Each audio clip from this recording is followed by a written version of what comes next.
This episode of the Rogue Deck Builder is brought to you by CoolStuffInc.com, the #1 source for games and gaming accessories, and by GatheringMagic.com, the #1 source for Magic the Gathering news and articles. Hi there, it's Kevin with GatheringMagic.com here with another match with the Volatile Reckoning. Yes, we'd like to play first. And this is a definite ship of the hand. I mean, this would be great. If we had a white source, it would be a great hand. Yes, we'd like to mulligan this. This is definitely fine. Trading Post, Angel Accord, Boros Reckoner combo. Again, that pesky swamp. That 1-of swamp. Maybe I need to go into more of just the white, as I have triple white, but I do have double black stuff. So no, I'd not like to mulligan this. We'll go ahead and Temple of Silence first turn to see what we can put anything but a land. We're going to put this on top. That's fine. Now we can actually cast our Boros Reckoner on third turn, mind you, and follow it up with like a Trading Post. So we should be in good shape, depending on how quickly. Soldier Pantheon's a great card. He's got protection from Boros Reckoner. But hopefully we can find an answer for him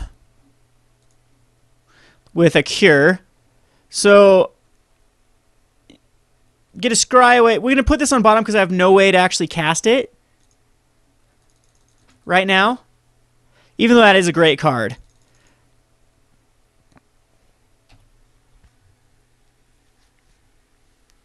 So if we can just stabilize until about a turn 4 or turn 5, then we're going to be able to get a 4/4 and life each turn. So I'm feeling good about our chances. This is an incredibly fast deck. I'm okay against like a priest. Ooh, double Soldier Pantheon. Not triple. Don't you dare triple it. Okay. Just another Dried Militant. This is going to gain him some life here. But at least I have a blocker for the Dried Militant. Depending on what kind of shenanigans he has in his hand. So I actually would love to draw into a land here and just drop the Trading Post. Can't block that. Down to 14. I'm hoping, okay, no card. So there's a High Priest of Penance, again, something that cannot block. So I'm thinking that the right play here is just to Trading Post and pray for a land. Because we'd rather have a Trading Post out than an Angelic Accord, I do believe. And again, I'm going to have to keep back this Boros Reckoner to somehow deal with the Militant. But I mean, we are on a clock. But a land next turn, barring that he doesn't have any sort of removal for the Trading Post, if I do draw into a land, then it's going to be pretty hard for him to come back. As it's going to give me, you know, these 4/4 flying tokens each turn. Alright, so it is a Boros deck. So hopefully no Chain of the Rocks. He would have done that beforehand, though. So, yeah. So let's pray for a land here. Another Trading Post. Well, I think the right play here is to maybe High Priest of Penance. It'll throw us out a blocker. He won't be able to attack in with everything like he wants to. And we can still discard a card or put out a dude. So I'm going to High Priest of Penance. Yes, he gains life. Very good card against me. I'm going to bring in all the Blood Barons. For sure, and the Doom Blades. The Cures are great, too. So I should have enough removal for this deck. I'm sure he runs Brave the Elements, and I could just be dead to Brave the Elements next turn, right? Yeah, we'll have to wait and see. Because I'm sure he's got one of those stuck in his hand. So I could pay a life. But I'm just going to take 2 here.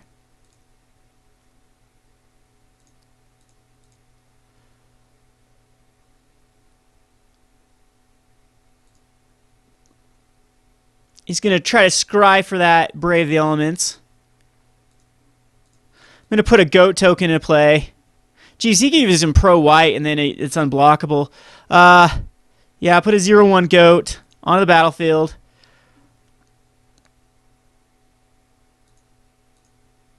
Oh, geez. Another Trading Post. That was probably the worst card I could have imagined. I guess we just kill a Soldier of Pantheon right now on our turn. Or do I throw this out? Tack, tack, tack. I can't block, block, block. Yeah, I have to wait. I'm going to make him waste the Brave Elements if he has it on the Soldier Pantheon. And I'm hoping he's just incredibly land flooded. Spear's a great card. And Brave the Elements is game if he has it. 3, 6, 7, 8. No, okay, so he's not quite... He doesn't quite win here with a Brave. But he's got one card in hand now.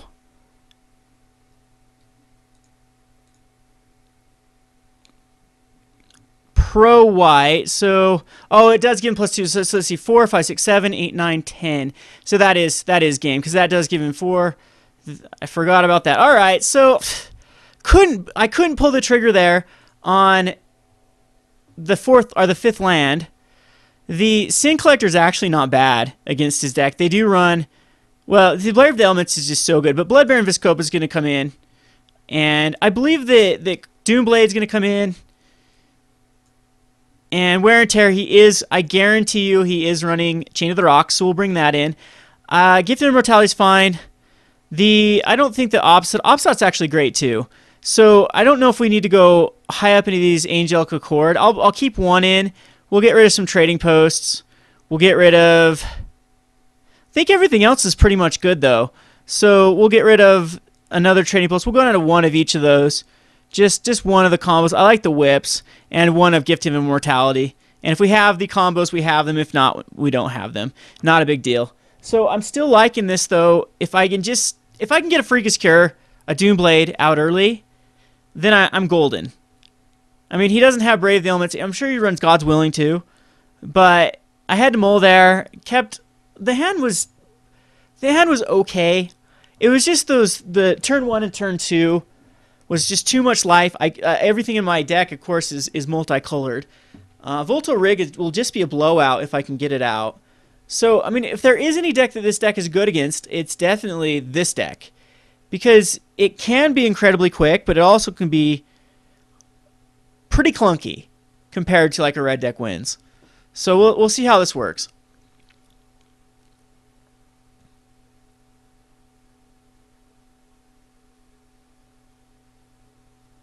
In Blood Baron, he cannot Chain to the Rocks. Obstot Ghost Council, he cannot Chain to the Rocks.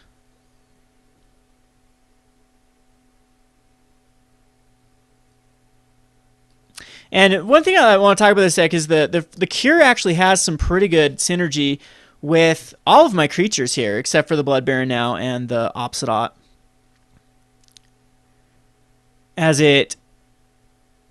If you have to use it against the Boros Reckoner, it's still 2 damage you can do to any target. Yes, I'd like to play first. This is definitely a very, very good hand. If there's any hand that can actually be a nightmare for him, and now it's his turn to go down to 6. And if he goes down to 5, he's going to have a God hand.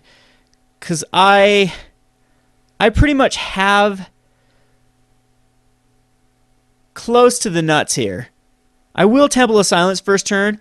I have enough information that I know what I want out of my hand. So we're going to Temple of Silence, and I'll scry away any lands. We don't need any more lands. Volatile Rig's fine. We'll put that on top. It just seems like a huge blowout versus him. And let's see if there's a Soldier Pantheon first turn. If there is, I Doombladed, I guess. No Soldier Pantheon. So we will... yeah, we'll take the life here. And I'm in a High Priest of Penance.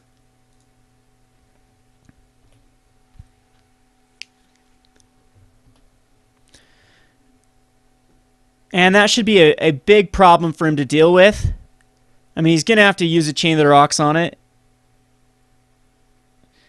Daring Skyjack is definitely not a threat. And I think that it is worth it to just chuck out this Reckoner and pass it back to him.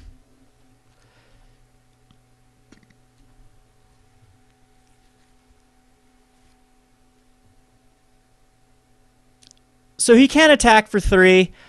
If he does do that, I probably still make the trade with the High Priest of Penance.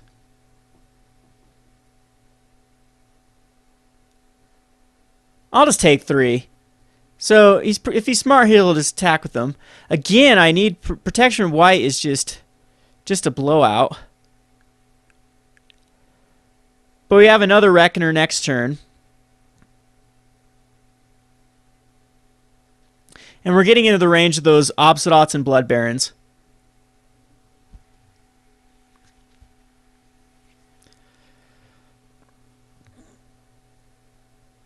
Now that is an interesting card. Very interesting card. That he's going to go that route. So I think that I will scry here. I kind of want to Doomblade because this guy gets flying. I want to Doomblade that Imposing Sovereign.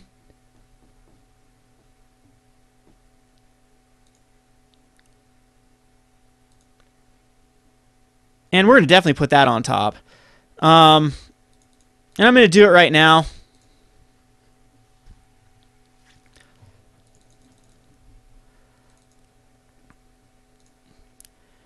Yeah, I think that it is worth it to start getting in there for some damage.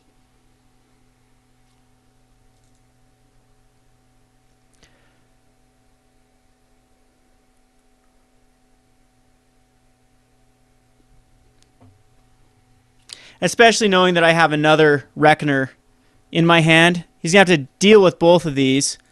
And he has 3 cards. So, yeah, let's hope for the best. Let's hope for more lands. Banisher Priest is a good one. He's going to get rid of what? See, I disagree on that. I disagree getting rid of the High Priest there.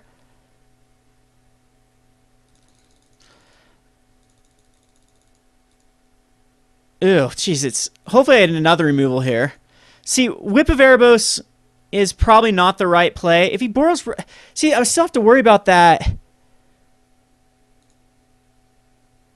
Brave the Elements, and I guess if this is the case, then Rig is just going to come out. And he's going to have another Banisher Priest for it.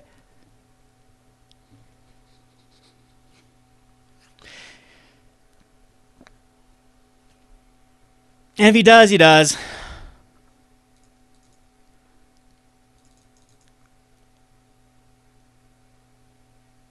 I mean, Chain of the Rocks works as well.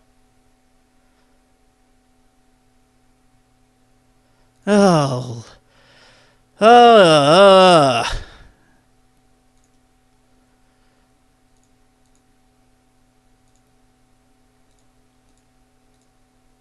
So Angelic Accord, that'll be good in the future. Jeez, does a Brave the Elements just kill me, though? I think a Brave the Elements does just does 1, 2, 3, 4, 5, 6, 7, 8, 9.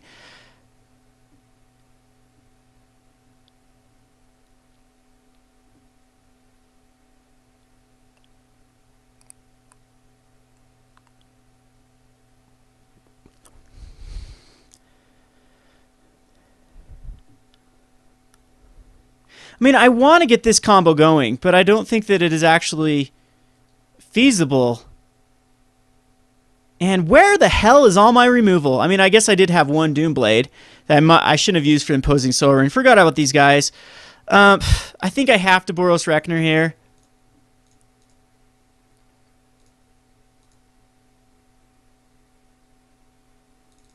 And just hold both the Reckoners back.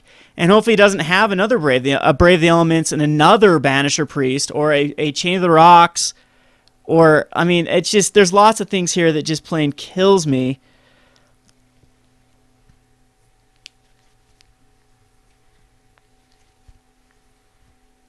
Next turn I do have the Whips, a Boros Elite, and a Boros Elite. Jeez. Removal. Not removal. And if he does another Brave the Elements, that's it. It's over. That's a good game. He says 4, 8, 9, 10, 11, 12, 13, 14, 15, 16, 17 damage next turn. And there's nothing I can do about it. So I just have to Whip of Erebos. And hope he doesn't have a Brave the Elements.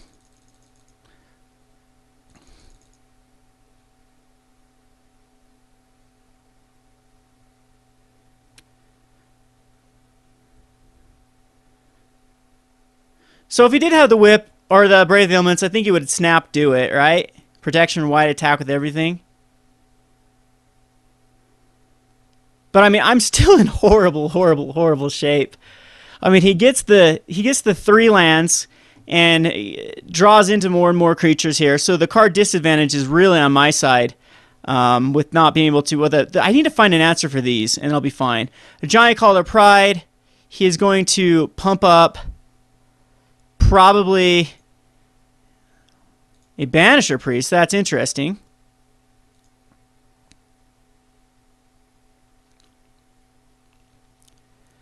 And I am so screwed. I have to find something awesome off the top here. And a swamp is something that's not awesome off the top. So the only thing I can do is this Angelic Accord. And I mean, it just gets double strike, attack, attack, attack, attack with everything. And I just basically lose here. I have to attack in with both of these at a Johnny. Is that how I'm going to do it? I gain 6 life. I get a blocker, though. Yeah, I think this is the right way to do it. So I'll gain 6 life. That'll give me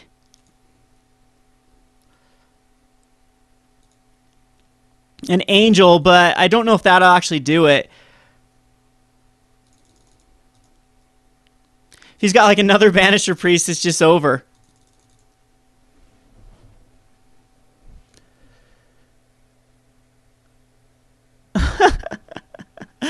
Okay, so you can't draw much better than that without me getting removal either. Jeez, there's my removal finally down the line. I mean, the 4 Freakish Cures. I guess the Doomblade, 2 more Heroes Downfalls though, and couldn't find a. I mean, a Blood Baron would have been great too, and ridiculous. The triple Banisher Priest gets me with no removal. So I guess, again, these creature-based decks are just killing me. I'm going to go down another Thoughtseize, and we're going to bring in an Ultimate Prize. And now having, between the High Priest of Penance, you got to think I've got enough removal for this to work. We're going to save this, and this is going to be good, right? This is going to get us there. Hopefully. I'm going to make this deck work. This is Kevin with Gathering Magic and Roguedeckbuilder.com. Thanks for watching.